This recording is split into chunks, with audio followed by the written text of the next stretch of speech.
Hello everyone, I'm Michaela Kathleen, and in this video I'm going to be talking about the best books on my bookshelves according to Goodreads, which originally this was going to be all of the books on my shelves, or all of the books that I've read, rated between 4 and 5 stars, but that turned out to be 3 pages of books.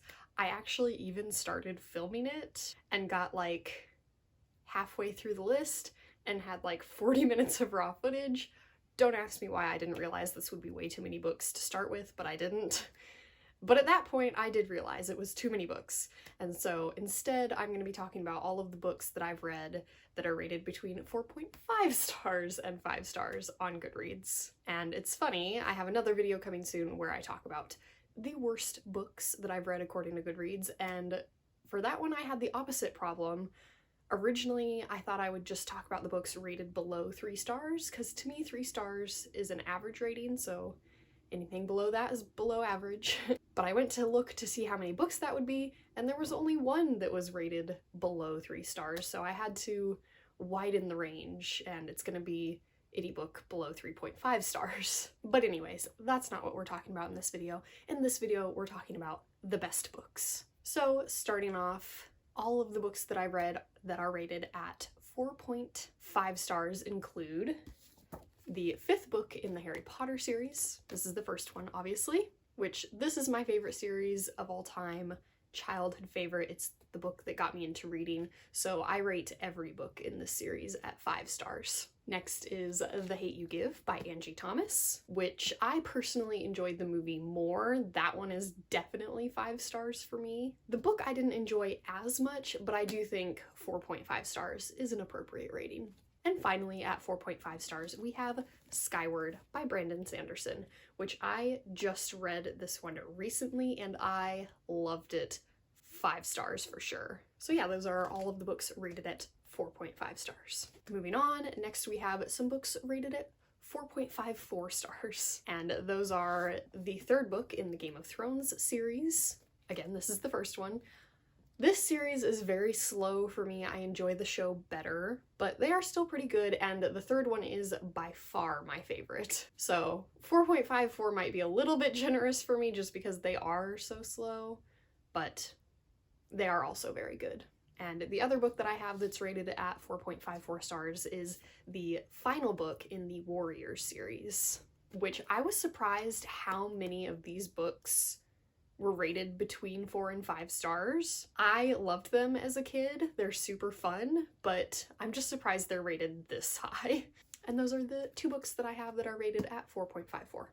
And then the only book rated at 4.55 is a companion book to the Warriors series, one of their larger like special edition books. The one that is rated at 4.55 is Blue Star's Prophecy, and I did not like these. Even as a kid, I did not enjoy them, so it boggles me that this is the highest rated of all the Warriors books, and also that it is so highly rated. I mean, I guess it's a little bit of a bias of, if you're reading the companion novels, obviously you're really into the series to begin with and you're gonna rate it high, whereas if you read the first couple Warriors books and you don't like them, you're not gonna go out and read Blue Star's Prophecy and then rate it low.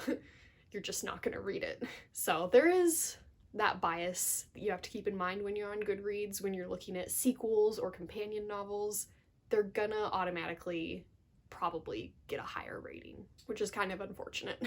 So then the only 2 books rated at 4.57 are the 6th and the 4th Harry Potter books, which the 6th Harry Potter book is my favorite Harry Potter book, and the 4th one is my least favorite Harry Potter book, which is, I think, a bit of a controversial opinion, but interesting that they landed on the same rating and they are my 2 ends of the spectrum. Next, moving on to the books rated at 4.58 stars. Once again, we have a Harry Potter book, and it is the 3rd Harry Potter book. Makes sense, it's a pretty popular one. But then the other book that is rated at 4.58 is The Boy, the Mole, the Fox, and the Horse by Charlie Maxey, which this is just an adorable book full of heartwarming illustrations and like little motivational exchanges between these characters. I think I rated this book 4 stars, so pretty appropriate rating, I think. Moving on, rated at 4.61 stars, we have Crooked Kingdom by Leigh Bardugo. Six of Crows just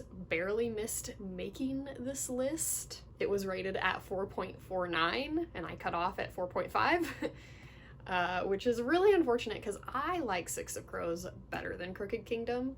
But I think a lot of people actually do legitimately like Crooked Kingdom better. Of course, there's always that sequel bias, but I think in this case, a lot of people do like Crooked Kingdom better. I think I'm kind of in the minority on liking Six of Crows the best. And then finally, rated at 4.62, the highest rated book I have ever read. You can probably all say it with me. Yes, it's another Harry Potter book. It is the final Harry Potter book, which makes sense. So yeah, these are the best books on my shelves according to Goodreads. Let me know down below some of the best books on your shelves. Keep a lookout for the next video in which I'll be talking about the worst books on my shelves. Thanks for watching. Now onto the quote for today's video, which today I have one from the movie The Dark Knight Rises, and it is said by Batman. And it goes, "A hero can be anyone, even a man doing something as simple as putting a coat around a little boy's shoulders to let him know that the world hadn't ended." Thanks for watching. Remember, words matter.